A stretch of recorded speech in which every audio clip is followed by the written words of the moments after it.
Earlier today, we watched Notre Dame advance to the Final Four of the college football playoff. They beat Georgia 23-10. Looked like Georgia was going to keep it close when they scored that touchdown, but Notre Dame's defense is able to ride it out. They win the game. Those obviously was postponed after the tragic terrorist attack in New Orleans the day before. All our thoughts, of course, are with the family and the people in New Orleans and throughout as we try to make sense and make sure something like this doesn't happen again.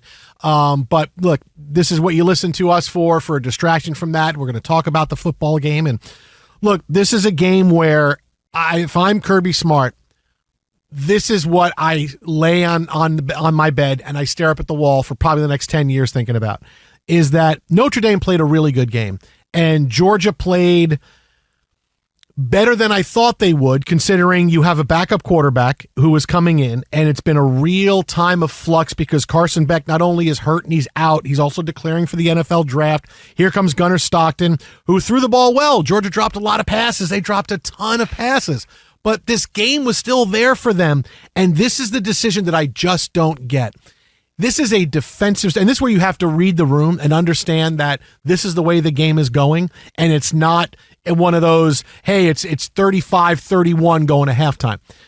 Notre Dame kicks a field goal to go up 6-3 right before halftime. They kick the ball off to Georgia, and there's 30 seconds before halftime, okay?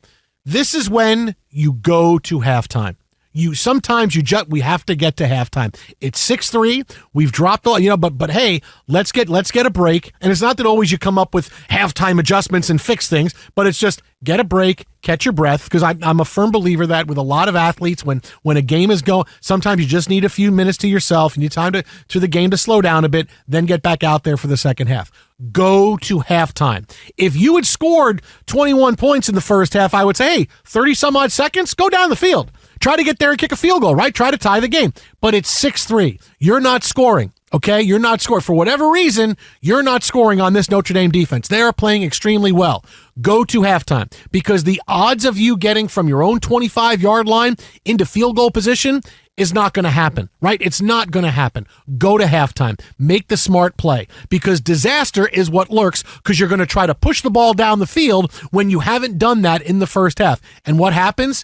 You watched Stockton gets sacked. Notre Dame jumps on the football. Next play is a touchdown pass, and that's it. Effectively, that was the game because it was 13-3 at that point. Of course, you get the big kickoff return by Notre Dame to start the second half as well. But that 13-3, that was the game because that was the point where I said that's too much offense for Georgia to overcome. They're not playing well. They're not going to suddenly go crazy in the second half. Hopefully, they start holding on to the football a little bit more. But that deficit is too much. You got to keep, sometimes going to halftime is the smartest thing. And when it's a defensive struggle, go to halftime. Go to the odds that you're going to get down to, they'll play a little bit looser. Maybe they'll be a little bit looser and play a little bit more back. No, the odds are that something worse is going to happen.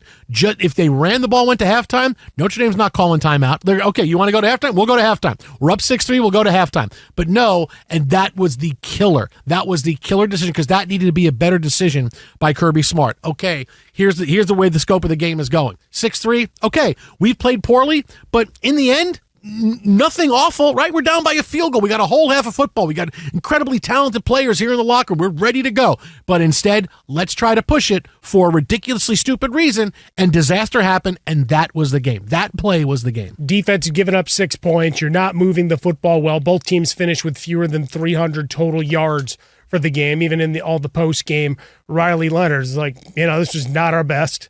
Not a clean game, pretty choppy and all the way through, but making the big plays as it mattered. But your defense, if you're Georgia, had done everything you could, and you'd watch the aggressiveness from Notre Dame's defense. They weren't suddenly going to back off. Like, they smelled blood in the water and were going to come after Gunnar every chance that they had. I mean, you saw it even running through the punter multiple times right off the jump. How those aren't personal fouls, I don't know. I know letter versus spirit of the law, and I was incredulous and put it up on X, and folks are like, no, this is the rule. I'm like, I understand what the rule is, but if the guy still runs through you pretty violently, normally it's a touch thing and they're falling all over each other, and you say, no harm, no foul. Here it was pretty violent. But either way, that set the tone of how Notre Dame was going to approach this game. And they were certainly going to make it difficult for you. See if they couldn't force a very quick possession, or as they ultimately did, a turnover and the quick strike to extend the lead. And at that point, now it's pressing. Now you talk about pinning your ears back as a defense, and you didn't even have the ability to go out and defend with just that deficit because of the kickoff return. It's like, wow, now this really just went to hell, right? 17 points in 54 seconds of game time. You want to talk about making your head spin. This is worse than dropping a fly ball if you're Aaron Judge. Oh, now my dad is going, hey, wait a minute. I thought I was catching strays from a few minutes ago. Why am I catching strays now? I don't understand. I don't understand. Yeah, you know what? I had to come back around the cul-de-sac. I mean, that play was the game. That's where it got out of reach for Georgia, because they're not playing as good as Stockton played, and he's playing better than I expected him to play. They had a lot of drops, did some things. You have to understand this Notre Dame defense is really, really good, and you're not gonna have a game. This is not gonna be a 38-35 second half where, hey, in the second half, all of a sudden, teams just going up and down the field like it's nothing. You have to understand it's a 6-3 game. This is the game flow. This is the game flow. It is 6-3. And did you really think, hey, we're gonna get up there and kick a field goal? You got 3 points in the first 29 and a half minutes. You're not gonna get up there on this defense and do that. Well, the other part is it's college kickers. How many yards do you really need to go to reasonably expect? Blankenship ain't walking through that door. Okay, he's not around to super toe it like he used to. So thinking that you were suddenly going to have, a 55-yard attempt and that was going to be your saving grace, moving the ball minimally, it's not going to happen. The other was just from the larger college landscape, and we'll talk to our guy Pete Futek next hour to recap what we saw these last couple of days. How quickly do substitution rules change? Because we saw Freeman get to use that too, right? As Bielema did for Illinois, and where he almost had a fight over that. So, pushing the boundaries I'm running in, running out, running out. The first one that's going to be looked at is people running into the referees because they're so excited on the sidelines.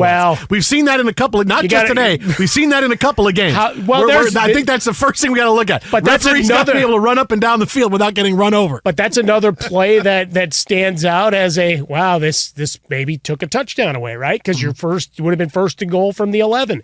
Instead, you're backed up to the 26. Big play down the sideline. Referee, for those that didn't see it, ends up getting bumped into by excitable guy on Georgia's sideline, who was immediately identified, and I think his home location was put up in a matter of seconds. You want to talk about being vilified. You got him on one side, and you've got the director of analytics who is standing next to Freeman, and they just kept looking at each other and smiling after every big play and every gutsy decision that went through. But for Georgia, there was the game breaker, right? One that wasn't dropped, one that was a big play, and oh, no, there's a 15-yard penalty. I believe there was contact on the sideline. And then you go back and see the replay. It's like, what the hell are you doing? Because if it wasn't him, there were two other guys that were right alongside him that would have clipped that referee. So that was all sorts of sideline malfeasance. The thing for Kirby Smart, right, and the thing about plays like this, and this gets into Dan Campbell a bit, is like, oh, hey, yes, we always do this because this is how we are. We're aggressive. We always go for it on fourth down. We're always going to try to be aggressive at the end of that. Is that it's not about always making that decision. It's about making the decision that has the best chance of succeeding. And sometimes it's not going for it on fourth down, and sometimes it's, is this risk worth it? If you stopped and said, okay, take the emotion out of this here. Yes, just giving up a field goal, giving up the lead. Okay, we're really going to go in 30 seconds, less than that, to get in field goal position and kick a field goal. We're really going to do that. We haven't done it the entire half. Notre Dame's going to play incredibly loose defense. No, we're having trouble with this. This is where every score matters. And no, you don't think that there's going to be an absolute disaster like you had, but guess what?